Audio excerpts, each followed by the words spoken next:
In today's video, I'm going to teach you how to grade your photos using Lightroom in a way that truly enhances their visual appeal. To start, open the photo you want to grade.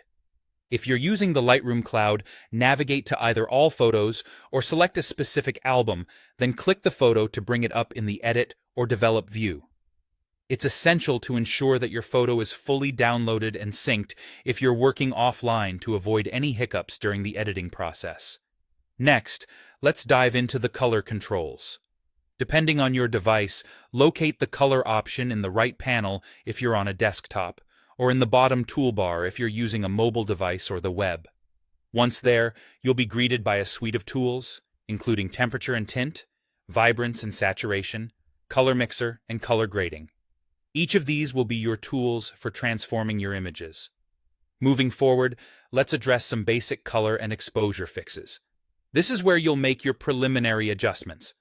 Within the color panel, you can adjust the temperature slider to shift your photo between warm and cool tones, and the tint slider to fine-tune the balance between green and magenta. These controls are particularly useful for correcting the white balance to create a more natural look. Don't forget to use the vibrance and saturation sliders to control the overall color intensity in your image, being careful not to overdo it. Now, if there are specific colors you want to target and adjust, click over to the color mixer. You can select individual colors like blues, greens, or reds, and then modify their hue to change the tone, saturation for intensity, and luminance to adjust the brightness.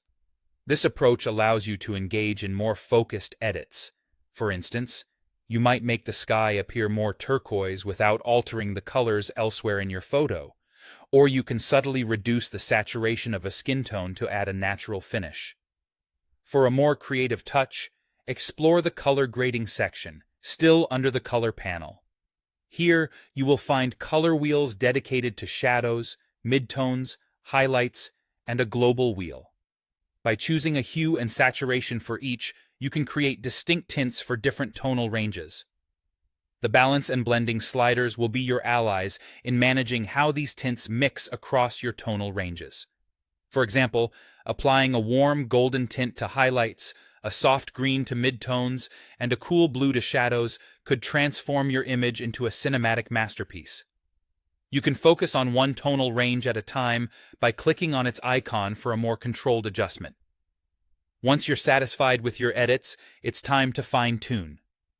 Toggle the before and after view to evaluate how your changes have improved the image.